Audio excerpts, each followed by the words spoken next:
오렌지 향이 짙게 배어드는 늦은 오후의 세비야는 황금빛으로 물들어 있었다. 좁고 구불구불한 골목길 사이로 햇살이 비집고 들어와 오래된 돌담에 부딪히며 부서졌다. 마테오는 익숙한 거리의 한 구석에 앉아 스케치북에 연필을 놀리고 있었다. 그의 손은 길고 섬세했으며 캔버스와 붓을 다루는 데 익숙한 예술가의 손이었다. 그의 검은 피부는 세비야의 햇살 아래 더욱 짙게 빛났고 깊은 눈빛은 주변 풍경과 그 안에 숨겨진 이야기를 담아내고 있었다. 이 동네, 바리오는 그의 전부였다. 북아프리카 출신 이민 2세인 그는 이곳에서 태어나 자랐고 거리의 벽화와 플라멩코 음악 그리고 사람들의 삶 속에서 예술적 영감을 얻었다. 그의 그림은 세비야의 아름다움과 그의 뿌리인 아프리카 문화가 뒤섞인 독특한 색채를 띠었다. 하지만 이 아름다운 동네에도 그림자는 있었다. 그의 피부색은 때때로 그를 낯선 존재로 만들었고 사람들의 호기심 어린 시선 뒤에는 은근한 편견이 숨어 있었다. 마테오, 또 여기서 그러고 있어? 활기찬 목소리가 들려왔다. 친구 소피아였다. 그녀는 밝은 미소와 함께 다가와 마테오의 스케치북을 들여다보았다. 와, 이번 그림도 멋지네. 이 벽에 그릴 거야? 마테오는 고개를 끄덕였다. 응, 이 벽은 햇빛이 잘 들어서 색감이 예쁘게 나올 것 같아. 그가 작업하려던 벽은 동네 작은 광장으로 이어지는 길목에 있었다. 오래되고 색이 바랜 벽이었지만 마테오의 손을 거치면 생명력을 얻을 터였다. 소피아는 마테오의 그림을 보며 감탄했다. 그녀는 스마트폰으로 그림을 찍어 자신의 소셜미디어에 올렸다. 소피아는 마테오의 가장 열렬한 지지자이자 그의 예술을 세상에 알리는 데 거리낌이 없었다. 근데 마테오, 돈 리카르도와 뭐라고 안 할까? 소피아가 걱정스러운 표정으로 물었다. 돈 리카르도, 그 이름은 마테오의 가슴에 차가운 돌덩이를 올려놓은 것 같았다. 그는 동네에서 오랫동안 영향력을 행사해온 유력 인사였다. 시의회 의원이거나 지역문화보존위원회 회장 같은 직함을 가지고 있을지도 모른다. 겉으로는 동네의 역사와 전통을 지키는 고상한 신사인 척했지만 속으로는 새로운 것, 특히 자신과 다른 이들을 경멸하는 오만함으로 가득 찬 인물이었다. 마테오는 돈 리카르도와 몇 번 마주친 적이 있었는데 그때마다 그의 눈빛에서 차갑고 노골적인 경멸을 느꼈다. 괜찮을 거야. 이건 사유지가 아니라 공공벽이고 허가를 받을 필요는 없어. 그리고 이건 동네를 더 아름답게 만드는 거잖아. 마테오는 애써 태연하게 말했다. 하지만 속으로는 불안감이 피어올랐다. 돈 리카르도는 사소한 트집을 잡는 데 선수였다. 마테오가 거리에서 그림을 그릴 때마다 그는 지나가면서 쏘아보거나 동네 관리인에게 전화를 걸어 단속하게 만들곤 했다. 그것은 단순한 규정 문제가 아니라 마테오의 존재 자체에 대한 거부였다. 소피아는 마테오의 어깨를 두드렸다. 무슨 일 있으면 바로 나한테 말해. 내가 다 기록해줄게. 요즘 세상에 함부로 못해. 그때 익숙한 엔진 소리가 들려왔다. 돈 리카르도의 검은 세단이 골목길 모퉁이를 돌아 천천히 다가왔다. 차는 마테오와 소피아 옆에 멈췄다. 뒷좌석 창문이 스르륵 내려가고 돈 리카르도의 얼굴이 나타났다. 희끗희끗한 머리와 잘 다듬어진 콧수염, 그리고 겉으로는 부드러워 보이는 미소 뒤에 숨겨진 차가운 눈빛. 젊은이들, 여기서 뭘 하고 있나? 그의 목소리는 꿀처럼 달콤했지만 그 밑에는 날카로운 가시가 숨어 있었다. 마테오는 스케치북을 덮고 일어섰다. 안녕하세요, 돈 리카르도. 그림을 좀 그리려고요. 그림? 어디에? 설마 저 벽에? 돈 리카르도는 눈살을 찌푸렸다. 저 벽은 역사적인 가치가 있는 곳이야. 아무나 함부로 손댈 수 있는 곳이 아니지. 하지만 돈 리카르도, 이 벽은 관리되지 않은 지 오래됐어요. 저는 동네를 더 보기 좋게 만들고 싶을 뿐이에요. 마테오가 침착하게 말했다. 보기 좋게 만들어? 네가? 네 그림으로? 돈 리카르도의 미소가 사라졌다. 그의 눈빛에 노골적인 경멸이 떠올랐다. 너 같은 애들이 뭘 안다고.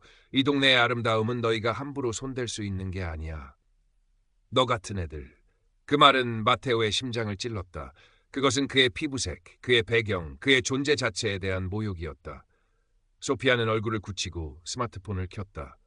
돈 리카르도, 그게 무슨 말씀이세요? 소피아가 끼어들었다. 시끄럽다, 아가씨. 돈 리카르도는 소피아를 쏘아보았다. 이건 동네의 문제야. 너희는 그저 문제를 일으킬 뿐이지. 그는 다시 마테오에게 시선을 돌렸다. 듣거라 마테오, 내 그림 실력은 모르겠지만 이 동네의 벽은 내 캔버스가 아니야. 당장 치우고 다른 곳으로 가. 아니면 동네 관리인에게 연락해서 강제로 치우게 할 수밖에 없어. 그의 목소리에는 위협적인 기색이 역력했다.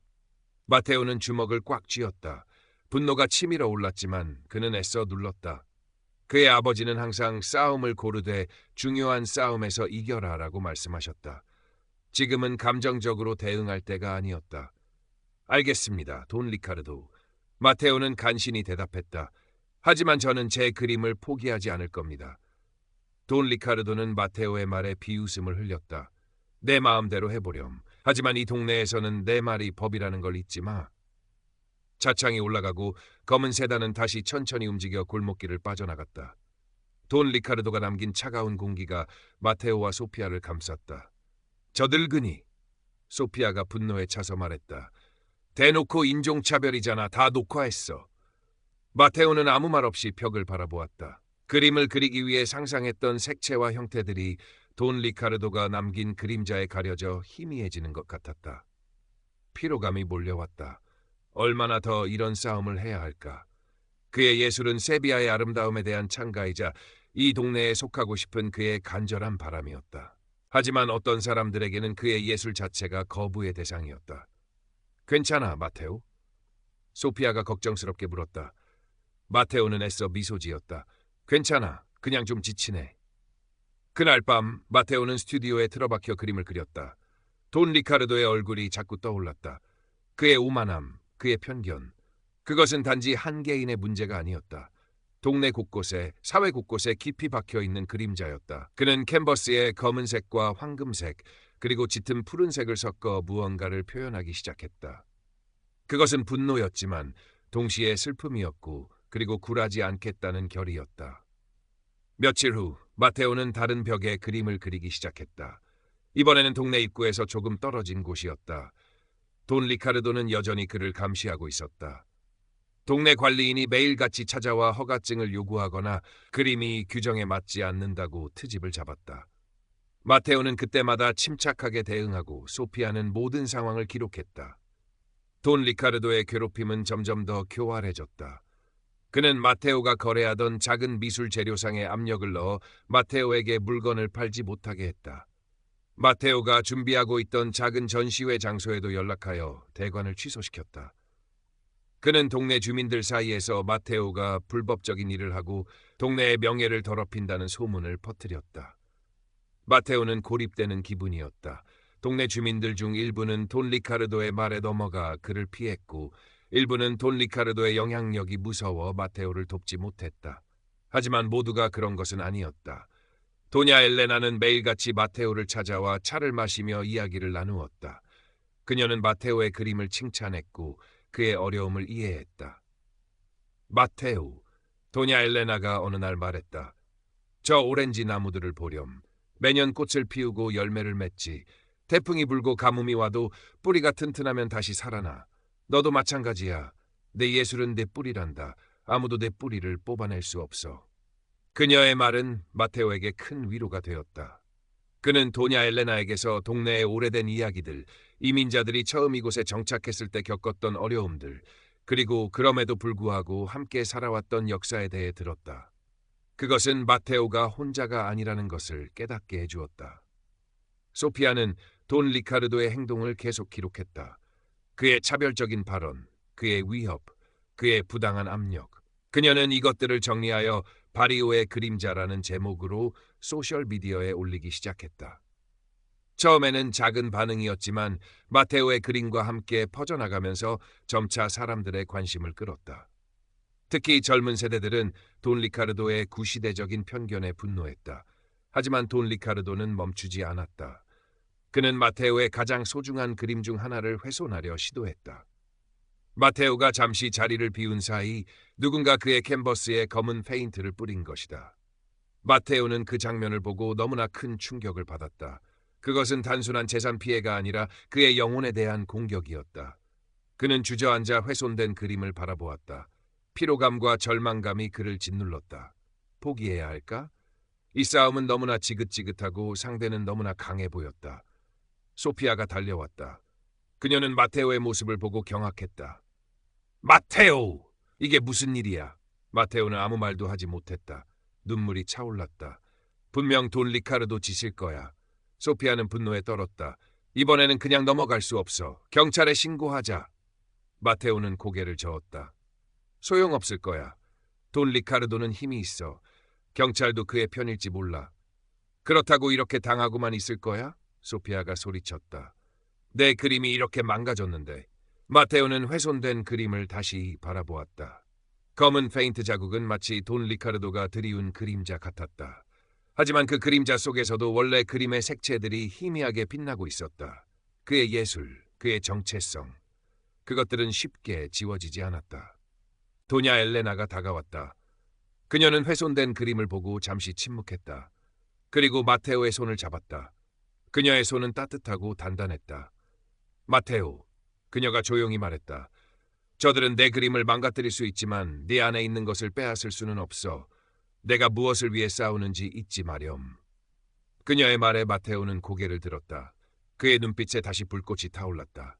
그래, 포기할 수 없었다. 이것은 단순한 그림 싸움이 아니었다. 자신의 자존심, 자신의 존재 가치, 그리고 이 동네에 속할 권리를 위한 싸움이었다.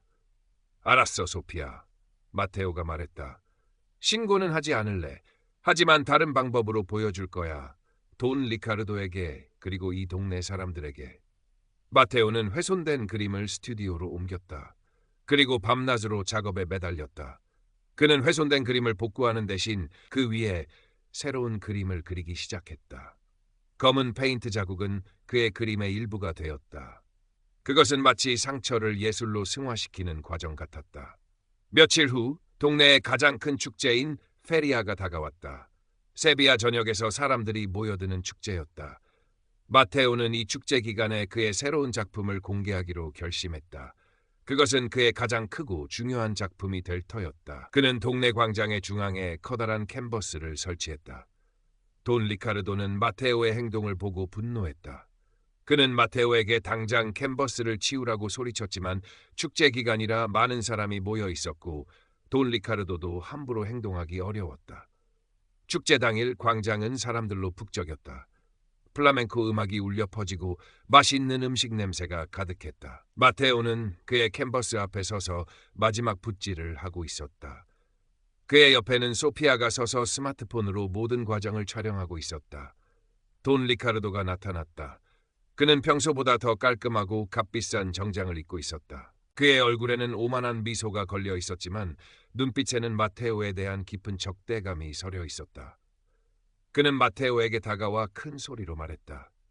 마테오, 내 그림은 이 아름다운 축제에 어울리지 않아. 당장 치우지 않으면 내가 직접 치워주겠다. 그의 목소리는 광장에 모인 사람들의 이목을 끌었다. 사람들은 마테오와 돈 리카르도를 번갈아 보며 술렁이기 시작했다. 마테오는 붓을 내려놓고 돈 리카르도를 똑바로 바라보았다. 그의 목소리는 차분했지만 단호했다. 돈 리카르도, 제 그림은 이 동네의 일부입니다. 당신처럼 그림자를 들이우는 사람들도 있지만 이곳에는 빛과 색채, 그리고 이야기가 가득합니다. 제 그림은 그 이야기를 담고 있을 뿐입니다. 무슨 헛소리냐? 돈 리카르도가 소리쳤다. 내 그림은 동네의 명예를 더럽히는 쓰레기일 뿐이야. 너 같은 이방인이 뭘 안다고? 이방인. 그 말에 마테오의 가슴이 아팠지만 그는 흔들리지 않았다. 저는 이방인이 아닙니다, 돈 리카르도. 마테오가 말했다. 저는 여기서 태어나 자랐습니다. 제 조상들은 이 땅에 땀 흘렸고 저는 이 동네를 사랑합니다. 당신이 이 동네를 보존하려는 것은 당신의 낡은 편견과 기득권을 지키려는 것일 뿐입니다. 마테오는 캔버스에 그려진 그림을 가리켰다. 그 그림은 세비야의 상징적인 풍경과 아프리카 전통 문양이 조화롭게 어우러져 있었다. 그리고 그림 한가운데에는 검은 페인트 자국이 선명하게 남아 있었다. 마테오는 그 자국을 중심으로 새로운 그림을 그려 넣었던 것이다.